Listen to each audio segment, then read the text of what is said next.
welcome to Two Hearts True Healing. I am your host, Jacinta Wick, and with me is co-host Angela Stansel. This is Season 4, The Battleground of the Mind and the 14 Rules of St. Ignatius. Rule 14, Strongholds, the Achilles heel. We are nearing the end of our discussion on the rules of St. Ignatius. The last 3 rules we have been discussing in depth the tactics of the enemy in metaphor. This episode, we will talk about one last attempt of the enemy to overpower us, the weakest point. Angela, can you read for us the rule? Rule 14. Likewise, he conducts himself as a leader, intent upon conquering and robbing what he desires.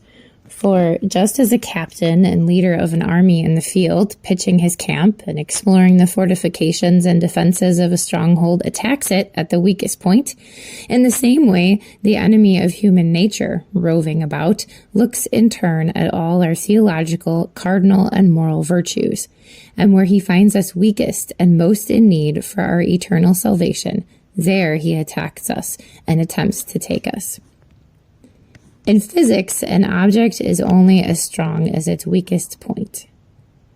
An object is only as strong as its weakest point. This all comes down to the old adage, know thyself, because the enemy does too. I said to one of my kids the other day, God knows more about you than you know about yourself, but the devil can too. The facial response said something like, I don't think I like that. So today I'm going to cover what demons can and can't do, why it's important to consider and prepare for what they will do, and how to prepare. If you live a lifestyle that's without rather than within, sort of skimming the surface and not reflecting or praying much, this makes spiritual battle really difficult for you and really easy for the enemy. While heaven can hear our mental prayers, which are those thoughts that we intend for spiritual communication, demons cannot read our thoughts. However, these are not beings with which you'd want to try your hand at poker. While they don't know the exact state of your soul and they can only guess what you're thinking, they're very intuitive. They have thousands of years of experience reading human behavior, and they have nothing better to do. They can deduce what's going on inside of you fairly accurately. I don't say this to incite fear. God has the whole world in his hands, but just to encourage you to take responsibility for your interior life through the use of your own free will. God cannot force you to put in the time and effort to know yourself, know your enemy, or take appropriate action.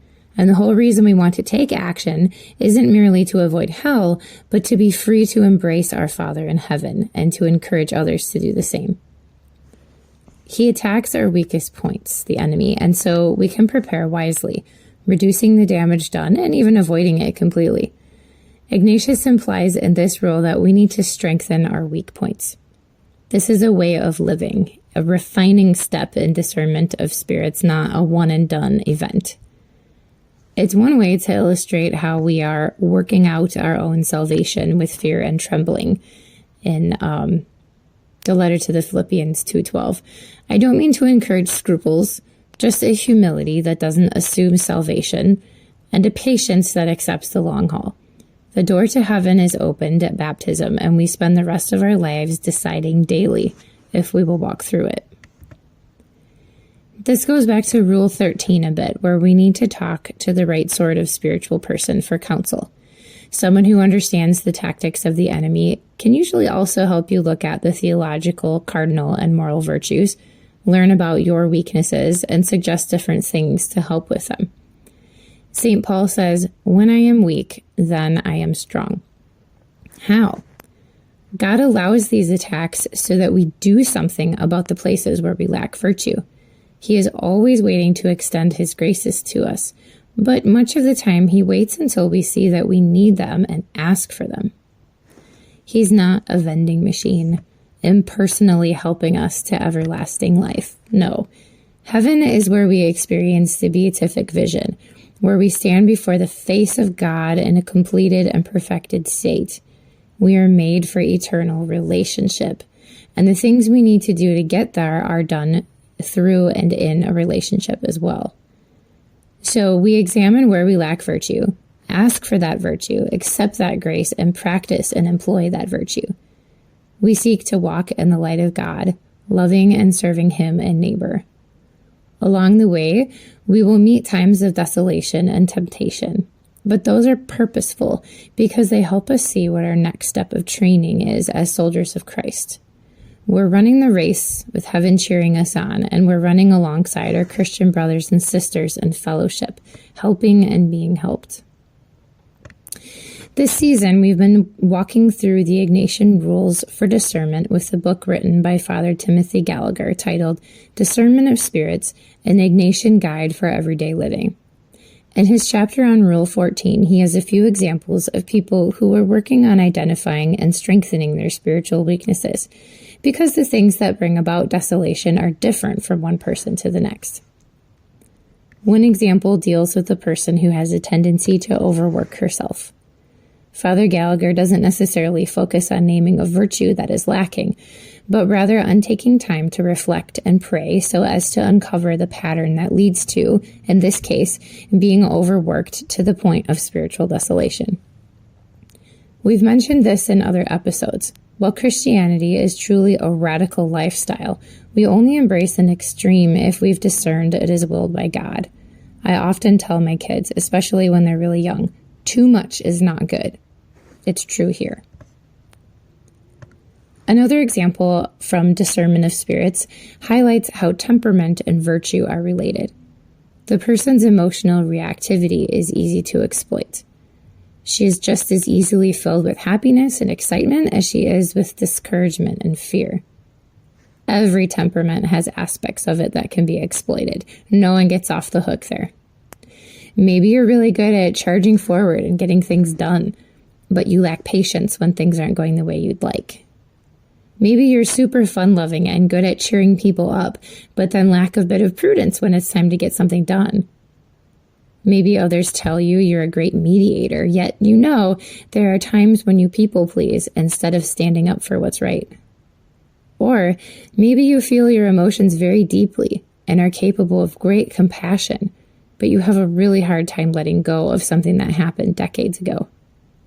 What I'm pulling from here is this theory of the four humors: choleric, phlegmatic, sanguine, and melancholic. Father Gallagher's next example is a person who, like all the others, genuinely wants to serve God and live well in Christian community, but as the saying goes, has a problem with authority. This person, too, needs to pray and reflect on where this is coming from and do so with a spiritual person. Lastly, from page 181, there is a well-worded description of what coming out of desolation can be like, gaining hindsight. The person says, "What I can see now is that the core of the difficulty was the same old problem, dressed up a bit differently perhaps, but still the same, of doubting God's love for me with all morass of negativity that brings with it." He wraps up the chapter with some helpful questions. I think these are good questions, especially when preparing for Lent.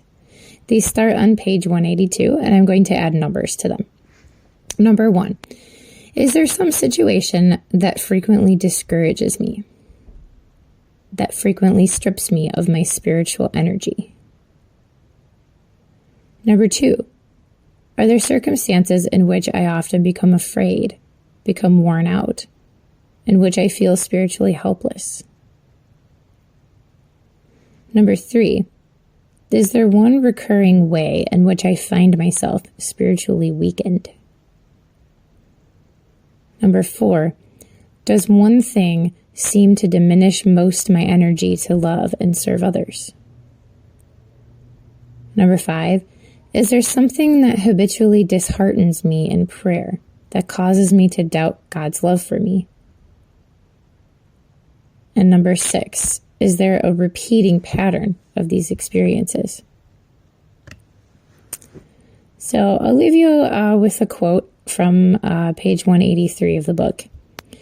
Ignatius teaches very simply and very powerfully that the enemy's power never was more than a facade. It will crumble before us. With wonder, like Paul, we will say, "I can do all things in him who strengthens me." Ignatius's entire teaching on discernment of spirits is charged with hope. The three final rules once more convey that uplifting and energizing message. In our weakest point, we can also find our strongest point. The enemy likes to try and attack us where we can give him the least resistance. This only makes sense. He wants to deface the building in a way that will not be seen or detected or resisted. But this is where God's power can most assist us. Once we have been made aware, then we can do something. This military tactic, finding the weakest place, can be applied to the enemy's defeat. The enemy likes, if we keep quiet. He likes if we don't resist. And finally, he likes when he can catch us unawares and off guard. But you know what? The enemy thinks he has us. But the moment we apply ourselves, he goes, "Oh, there's a defense here. Never mind," and flees. He is very weak. And for us, the victory has been won if we cooperate with grace. Philippians says, "Put your mind to the things above," and goes on to say, "Have no anxiety about anything, but in everything, by prayer and supplication, with thanksgiving, let your requests be made known to God. And the peace of God, which passes all understanding, will keep your hearts and your minds in Christ Jesus. Finally, brethren, whatever is true, whatever is honorable, whatever is just, whatever is pure, whatever is lovely, whatever is gracious, if there is any excellence, if there is anything worthy of praise, think about these things." Philippians 4:6-8. This is, of course, implying a work in progress, taking each thought captive and directing it to the truth, and then a step farther and living it. We can't just sit by. We have to plan, in time of peace, what to do when the hinges start coming off. We circle the wall to find the weak point. We don't distract ourselves or escape to keep from listening and deaden ourselves, but meet our trials head on by seeking truth, by filling ourselves with excellence and justice. We have to be gracious to ourselves and to others. Our first line of defense is keeping to that daily time of prayer and encounter and offering. This scripture mentions three things: prayer, supplication, and thanksgiving.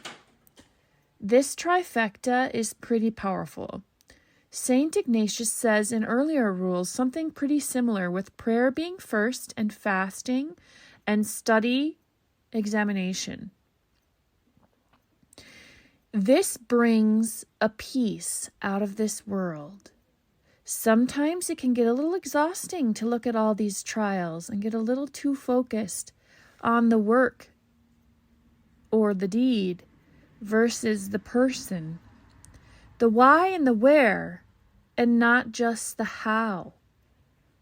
Where do we turn our attention then? To things above. St. Paul says again in the letter to the Romans, "I consider that the sufferings of this present time are not worth comparing with the glory that is to be revealed to us. For the creation waits with eager longing for the revealing of the sons of God. For the creation was subjected to futility, not of its own will, but the will of him who subjected it in hope, because the creation itself will be set free from its bondage to decay and obtain the glorious liberty of the children of God.